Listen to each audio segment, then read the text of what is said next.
13 minutos, estamos en directo con ustedes en micrófono abierto en la 8 Zaragoza, su televisión local. Bienvenidos a esta nueva edición. Les llamará la atención vernos hoy lunes a esta hora porque suele estar mi compañero Antonio Asenjo al frente de su programa de deportes, pero esta semana con motivo del fallecimiento del futbolista José Antonio Reyes el pasado sábado, la jornada de Liga de Segunda División se suspendió.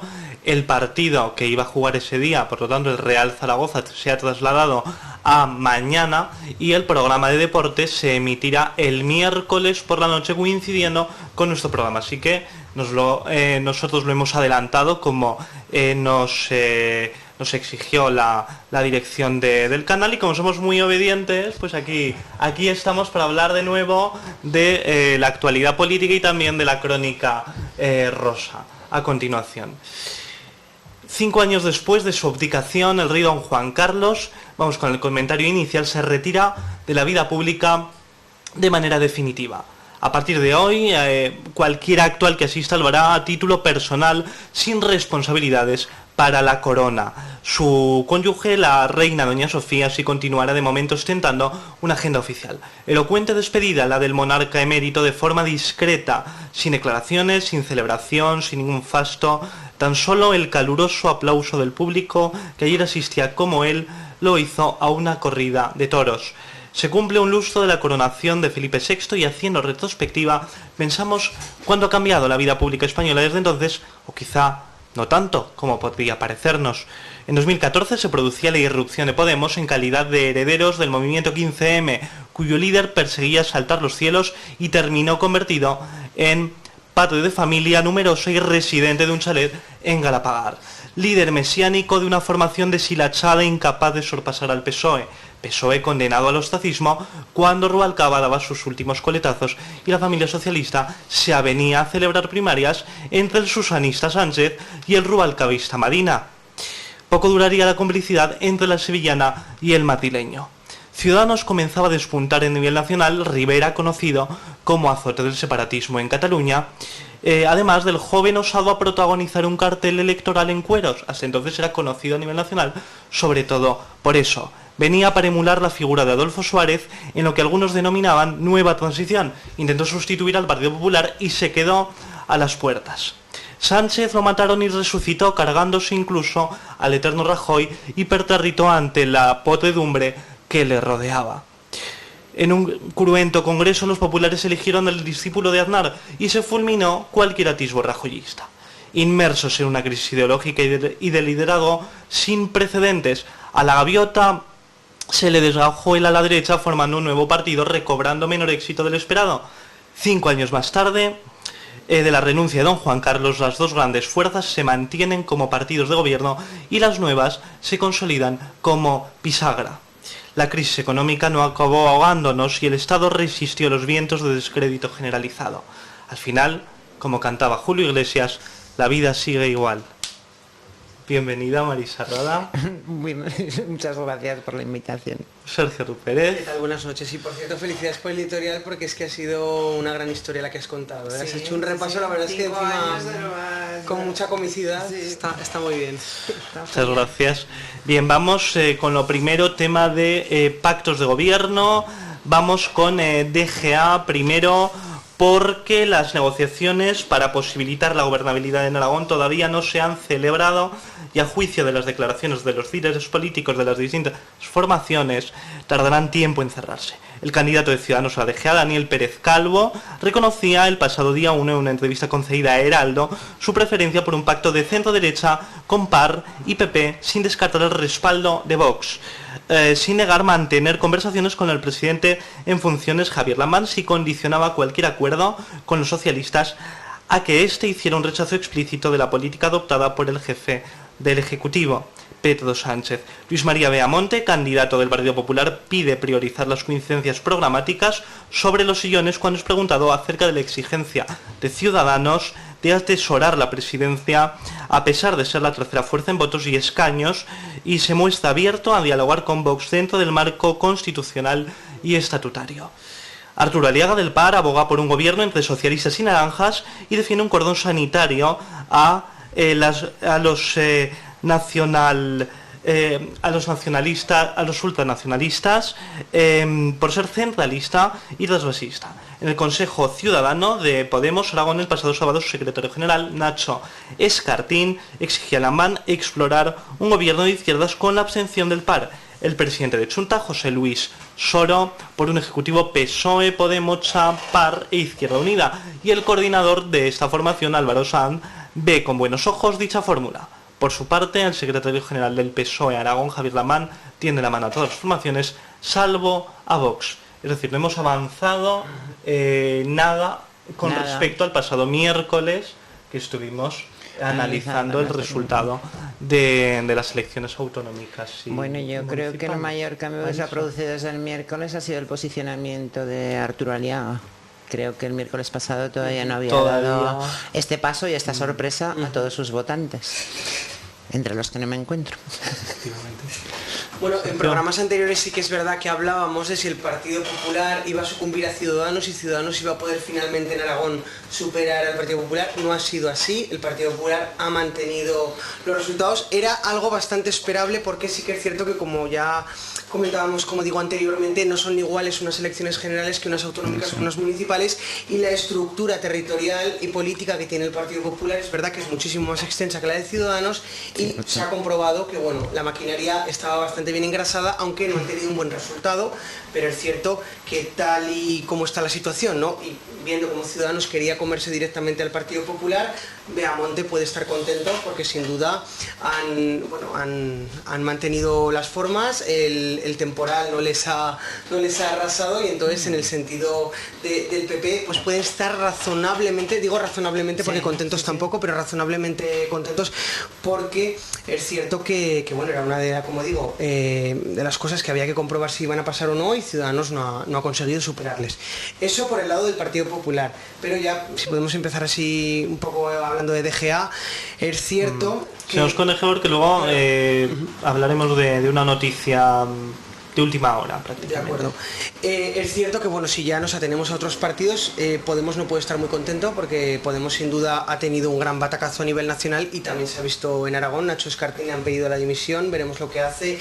Yo sinceramente creo que no va a irse porque él considera que, como suele pasar en estos casos, no es responsable de lo que ha ocurrido, ¿no? Veremos qué pasa. Tampoco, porque en Podemos... Claro, esto es una cosa que suele pasar en todos los partidos, pero en Podemos, pues como estamos viendo, ocurre a nivel nacional y a nivel autonómico. Entonces yo creo que no se va a ir, pero bueno, veremos a ver, porque todo lo decide Madrid, esto es una realidad, por mucho que se hable de la independencia de las regiones, Pablo Iglesias es Pablo Iglesias, entonces veremos lo que pasa, pero eso, Podemos no puede estar contento porque los resultados son tremendos, y luego el fenómeno Vox, sin duda. Ahora hablaré de Lambán, que es el presidente, pero el fenómeno Vox, yo era de los que tenía dudas de si iban a entrar finalmente o no, porque es cierto que son una fuerza a la que le ha afectado muchísimo estas elecciones, o sea, han perdido en apenas un mes prácticamente... Es que yo no leería las pérdidas así, porque, o sea, quiero decir, considero que son completamente diferentes. De hecho, la gente vota 3, 4 partidos, pero excepto... Serán diferentes, es cierto que podrían haber aguantado quizá más, porque... Lo que has dicho antes, la implantación territorial, los equipos disponibles, la gente no es tonta y es capaz de arriesgar un voto, ¿sabes? En un nivel... En ciertas localidades más pequeñas, el mensaje de Vox quizá podría haber entrado de una forma más rápida o mejor, y bueno, se ha comprobado, como digo, que en apenas un mes han perdido la mitad de los votos, y que Vox sin duda, aunque ha podido entrar en Aragón, luego ya hablaremos que en Zaragoza también, es cierto que bueno, aunque van a poder condicionar gobiernos, eso es así, los resultados, aunque evidentemente son para valorarlos porque no habían estado nunca, tampoco han sido como para tirar cohetes. Y ya por ir al último capítulo, que el PAR también es importante, también es importante Lambán. Hombre, yo creo que Lambán, no sé, es un superviviente nato, ya sobrevivió, ¿no? a muchas cosas, ¿no? Porque en realidad ha sobrevivido al sanchismo, como muy bien apuntas, pero ha sobrevivido a sí mismo, que ya es bastante, ¿no? Porque él mismo no tenía muy claro gobernar y gobernó, ¿no?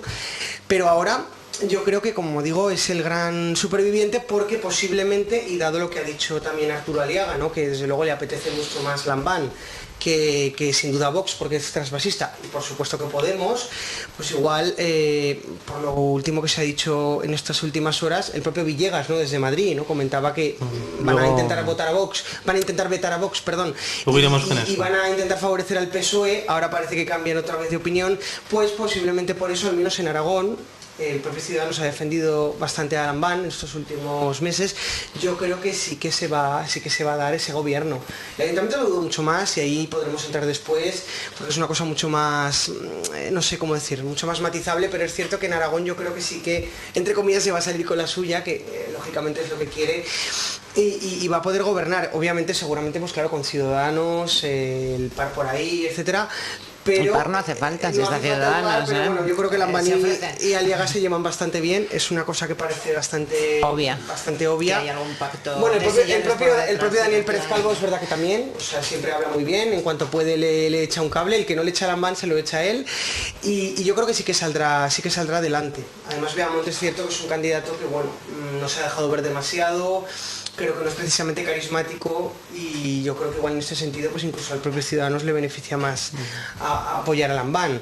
Pero vamos, que las últimas horas, como decía, ya desde Madrid, que es desde donde mandan en Ciudadanos, esto es así, Rivera y sus círculos ya comentaban que bueno, que claro, lo de Vox es muy complicado para ellos, es muy incómodo para ellos. Hombre, a ver, no te puedes olvidar que al final el Club Bilderberg estaba reunido este fin de semana. Yo también comprendo bastante. En Bilderberg, en Bilderberg estaban Arrimadas y Pablo Casado. Correcto, fíjate. Las instrucciones podemos hacernos una idea de dónde van a. Pero además lanzo una pregunta, no con respecto, que luego iremos además a eso, con respecto a la reacción de Santiago Abascal reclamando sentarse también a negociar, me parece, además de legítimo, lógico, natural, porque ellos han obtenido una representación parlamentaria y tienen todo el derecho. Sí. Van a tener la llave de gobierno, decir, oye, también quiero formar parte, yo entiendo el cabreo de Abascal, sin duda, porque dice, a mí me dejan fuera. Claro que te digo, está muy borroso. O sea, primero vemos que ahora PSOE no, o sea... Porque en ese sentido... PSOE era Rivera no, claro. Con Rivera no, era lo que gritaban los votantes del PSOE en Ferraz, es lo que recuerdo yo. Entonces, pero luego lo cambiamos, pero luego no, yo creo que... Y además hay que recordar que el pacto andaluz al que tanto apela Ciudadanos fue de alguna manera una carambola bastante inteligente por parte de Ciudadanos, porque lo que hacían es que el PP fuera el que pactaba con Vox, y luego ellos de alguna manera se unían a eso. Sí, pero eso al final lo que digo que es lo mismo, a mí me parece postureo absoluto. Sí, totalmente, porque dirigido, que viene dirigido de algún sitio como por ejemplo el Club Bilderberg. Quiero decir que no es algo que no es Madrid ni Barcelona donde se está cociendo nada. Pero sí que quiere decir que sin duda el conflicto, luego si quieres hablamos de ayuntamientos, especialmente de Zaragoza, porque Colau tiene un problema importante, no allí, en Barcelona, pero es cierto que Ciudadanos junto con Podemos en algunos ayuntamientos es el partido que peor lo tiene en cuanto a su coherencia, porque claro, va a tener que luchar contra los elementos, y los elementos son complicados, porque si se va hacia Vox, ya no solo es, un poco lo que comentaba Marisa, ¿no? Ya no solo es la presión propia interna, que ya le están presionando Luis Garicano el primero, que es el candidato europeo, sino que es que le presionan desde los círculos de poder europeos y mundiales, le presiona el propio Valls en Barcelona, le presiona Macron, que se ha ido con Sánchez y ha dejado a Rivera fuera, o sea, estamos ahí, ¿no? Pero a la vez irse con el PSOE, después de haber dicho por activa y por pasiva que vetaba al PSOE... Unos y otros, sí. Estoy de acuerdo, pero el veto fue muy significativo, ¿no? Porque Rivera dijo con el PSOE no. Entonces, ¿qué hacemos, no? Pues ahora con la información en clave nacional, porque Ciudadanos ha reunido esta mañana a su dirección para marcar la hoja de ruta de la presente legislatura. Los de Rivera vetan cualquier rúbrica con Vox, aunque no rechazan contar con su apoyo en hipotéticos gobiernos con los populares. Se abren a pactos con el PSOE sin la necesidad de que los líderes territoriales renieguen del secretario general, y puntualizando que su socio preferente es el PP. Santiago Abascal, presidente de Vox, pide sentarse a negociar con Ciudadanos y PP si ambos quieren tener su aval en futuros gobiernos, y lamenta que los naranjas pretendan ningunearles. Podemos reúne el próximo sábado al Consejo Ciudadano, máximo órgano de congresos, para valorar los resultados obtenidos el 26 de mayo. Ramón Espinar, ex secretario general del partido en la Comunidad de Madrid, afirma hoy en el diario de Ignacio Escolar que los morados han de hacer autocrítica a raíz del varapalo cosechado en las urnas, y critica que se subordinen al Partido Socialista y reclamen al gobierno, pues se muestra proclive a respaldar de forma puntual a los socialistas desde la oposición, y se acerca a las tesis del sector anticapitalista de Teresa Rodríguez. A ver, no sé por dónde empezar porque has dicho muchas cosas y todas muy interesantes. Con respecto, por ejemplo, a Podemos, lo último que decías de Ramón Espinar, a mí es que no me sorprende porque Ramón Espinar estaba en contra de Pablo Iglesias ya desde hace mucho tiempo, entonces estaba buscando su momento. Creo que todo el mundo, o sea, que el equipo de fundadores en realidad se rompió hace muchísimo tiempo. Tienes toda la razón porque es que cabría preguntarse quién no está en contra de él. Claro, Carolina Vescanza. Correcto. Y luego si ya nos entráramos, no quiero porque... un poquito más, digo, no quiero entrar a temas personales porque eso ya es para el programa que viene después, pero es cierto que bueno, parece que la filosofía política de Pablo Iglesias dependa más de algunas cosas menos políticas que de la política. Porque ciertas personas que tenían una relación mucho más que política con él, pues ahora se han puesto con Errejón, ¿no? Que es que es muy divertida, ¿no?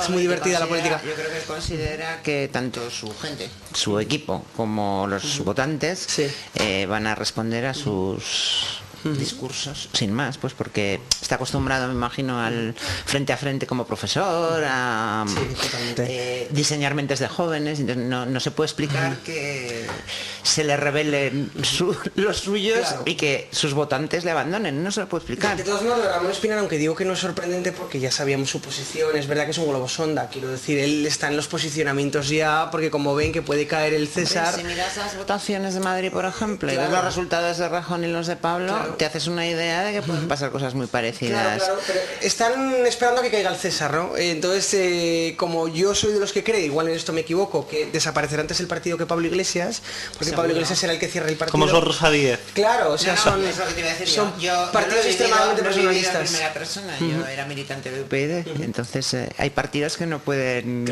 seguir sin, y es así. Sí, totalmente. Entonces, claro, que además iba también mi pregunta, y hoy lo comentaban también en una tertulia que escuchaba radiofónica, esta disyuntiva, esta pregunta tan, a mi modo de ver, interesante, y es: ¿el problema de Podemos es Pablo Iglesias, pero a la vez la solución? Porque un Podemos sin Pablo Iglesias se entendería. Sí, yo creo que es que este tipo de líderes tienen ese punto, o sea, ellos realmente tienen muy clara la visión de lo que quieren alcanzar, movilizan a gente, más que a votantes, movilizan militantes, pero luego no tienen la capacidad o tienen la desconfianza, no sé cómo lo explicaría, para delegar y para, sobre todo, para escuchar los comentarios de las bases sin considerarlos críticas personales. Bueno, hicieron, recordemos, un referéndum hasta del propio piso, entonces es que estamos hablando de cosas surrealistas. Pero después de haberse comprado. Claro, evidentemente, si habían hecho bien. Imagínate si votas no.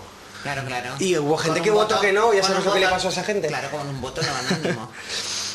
No sé, es que me parece surrealista de todo surrealismo, ¿no? O sea, que esto, bueno, los Monty Python ya avanzaron, ¿no? Este partido y otros parecidos. Mi partido y Rosa Díez eran mucho más serios, ¿eh? Yo sigo siendo magenta de corazón. Forever.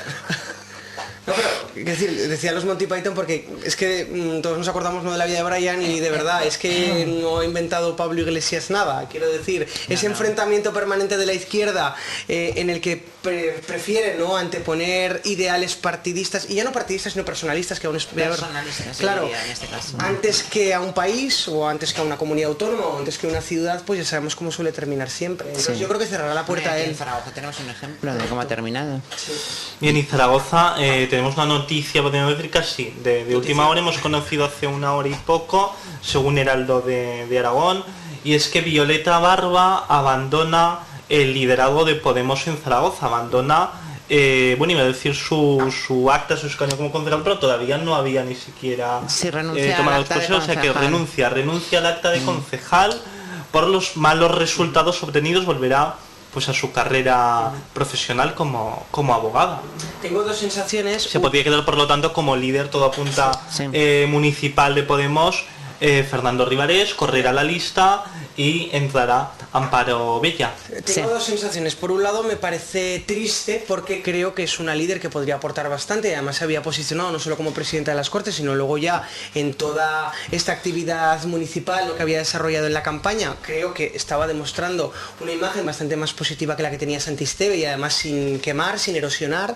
Creo que desde ese punto de vista es una pérdida, y luego me parece lamentable desde el punto de vista de la posición personal. O sea, yo creo que un político, si verdaderamente cree en lo que hace y encima tiene ideas, pues hombre, lo que no debe hacer es abandonar el barco cuando va mal. porque es que la oposición también es política, Sí, ¿no? No solo liderar. Sí. Por una parte sí que tienes razón, pero yo por otra parte le alabo en el sentido de asumir una responsabilidad. O sea, ya no ha dicho que no siga creyendo en el proyecto, sino que no ha conseguido los resultados que ella esperaba poder aportar al partido, me imagino. Desde ese punto de vista me parece muy coherente, mucho más que echarle la culpa a Santisteve, mi pregunta también a Iglesias o a Errejón de lo que ha pasado en Zaragoza. ¿Se sentirá ahora presionado o le presionarán en mayor medida internamente al señor Santisteve para que renuncie él también, para que se marche? Bueno, es que yo creo que es un problema que viene de largo, ¿no? Además, después de ser alcalde, que en este caso cambia, después de ser alcalde, obtener 9 escaños de las Cortes, tenía una imagen impoluta. Efectivamente. Muy institucionalizada, ¿no? Claro. Desde ese punto de vista. No, pero también daba un aire nuevo al Podemos de las bandas por el aire y el no sé qué. Quiero decir, Violeta ha mantenido su imagen institucional durante todo el tiempo sin ningún tipo de problema. Decía, creo que el problema viene de largo porque ellos evidentemente se equivocaron dividiendo el voto. Ahí se ha visto, ¿no? Que se han pegado un golpetazo tremendo en las municipales porque suman mucho menos habiendo dos partidos pero aún así, que habiendo estado juntos, pero es verdad que la erosión de voto que han tenido ha sido tremenda. Pero yo creo que habría salido, no lo sé, esto es por supuesto hacer evidentemente cavilaciones, etcétera, pero yo creo que si se hubiera presentado únicamente Violeta, que no estaba, como digo, erosionada como si Santisteve, y hubiera presentado pues no un plan como presentaba, más moderno, más además moderado, porque se acercaba mucho más a la moderación que Santisteve, podría quizá haber cosechado más votos, no sé si hasta el punto de convertir en alcaldesa automáticamente a Pilar Alegría, pero sí que podría haber sido un resultado bastante más favorecedor para ellos. La imagen habría sido mucho mejor que el enfrentamiento, ¿no? Eso sin ninguna duda. Y ya para cerrar, vamos con las informaciones internacionales que también andan muy revueltas a raíz de las elecciones europeas. En Alemania, la líder de los socialdemócratas presentaba ayer su dimisión por los pésimos resultados obtenidos, quedando en tercera posición, adelantándole los verdes. A partir de ahora habrá una gestora, por lo tanto, y el próximo 24 de junio decidirán el proceso de elección del nuevo liderazgo. También en Francia, el líder de los conservadores, de los republicanos, presentaba su dimisión ayer por los pésimos resultados obtenidos el pasado 26 de mayo, quedando en cuarta posición. Adelantaron en la formación encabezada por Macron, también el reagrupamiento nacional de Marine Le Pen, los verdes y bueno, ¿qué tenéis que decir sobre estas informaciones? Además de lo que está ocurriendo, perdón, por aquí, en Italia, y es que el primer ministro amenaza con presentar su dimisión por los problemas internos que se están produciendo en el gobierno, y es que la Liga Norte ha doblado en votos al movimiento 5 estrellas y por lo tanto a lo mejor le interesa ahora que se convoquen elecciones. Pues es que, a ver si no soy capaz de hacerte el análisis de lo que vivimos todos los días. Lo que veo es que está cambiando, o sea que el plano de los políticos están acostumbrados a hacer política de una forma muy aislada de los ciudadanos, y los ciudadanos estamos reclamando un acercamiento y que esas políticas realmente nos afecten y podamos controlarlas y podamos decidirlas, que al final es lo que estamos haciendo, delegar nuestras decisiones en ellos, ¿no? Yo creo que es un cambio de paradigma que además vuestra generación, todos los millennials, sois lo que lo estáis provocando en mayor medida, estáis acostumbrados al no compromiso, digamos, del 100%. Yo que venía en España en concreto, ¿no?, de nuestra posguerra, o yo soy de derechas o soy de izquierdas, y no había manera. Entonces yo creo que es una convulsión, y yo creo que es buena en el sentido de que pienso que podemos conseguir un cambio de paradigma de la forma de hacer política a nivel europeo y en todas nuestras naciones. Yo, por cerrar mi intervención de forma positiva o lo más positiva posible, voy a dar dos reflexiones que me han parecido lo más interesante de las últimas elecciones europeas. Por un lado es la subida de los verdes. Es cierto que han entrado en el Parlamento, estaban ya evidentemente, pero han subido muchísimo con una intensidad muy grande. Ya se plantea el debate, en Alemania ha ocurrido, de si son los nuevos socialdemócratas, ¿no? La nueva socialdemocracia, solo que incluyendo la filosofía verde, porque sin duda el cambio climático es un gran problema que va a marcar el futuro del continente, ¿no? Y bueno, en Francia y en Alemania se han posicionado de forma muy, muy evidente, e incluso han entrado el debate, ¿no?, de si en España debería haber un partido verde fuerte, porque Equo... Dejadnos que pero el debate es verdad que ha surgido, porque Equo es verdad que es un partido verde, es un partido ecologista, pero está incluido dentro de Podemos, que es algo que yo ya en su día cuestioné bastante porque no me parece inteligente. No lo fue. Pero bueno, eso ya se irá viendo. Y luego la segunda reflexión, que me parece también positiva, es que se ha parado a la ultraderecha en el Parlamento Europeo, porque ha pasado de en torno a un 20% a un 23%, es muy poco. Y además parece que, por lo que dice Pedro Sánchez, lo que dice Emmanuel Macron, etcétera, otros líderes europeos, parece que socialdemócratas, verdes, liberales, incluso los propios conservadores, son los que más van a buscar coaliciones a lo grande, claro, para sin duda dejar lo más marginado posible a la ultraderecha. Y os pido un titular, porque el pasado viernes amenazaba Donald Trump con imponer aranceles a México si no contenía el flujo migratorio. Aranceles a partir del próximo 10 de junio de manera escalonada hasta el 25%. Yo es que Donald me despista mucho, entonces yo no sé hasta dónde usa globos sonda para luego evaluar, o simplemente es el personaje de los Simpson que salía en aquel capítulo y las cosas ocurren porque un día tiene una ocurrencia. Yo estoy absolutamente en contra de hoy de hecho insultado a Meghan Markle, al alcalde de Londres, le ha dicho a la reina es la política del insulto, que se pirase de Europa sin devolver nada de lo que nos debe. Sí. Es el juliganismo político en realidad. Pero luego, por otra parte, pues está ahí y está en un sistema democrático consolidado. Entonces yo, por decir un titular, sería muy, muy simple, ¿no?, que el proteccionismo no puede ser una receta en el mundo global.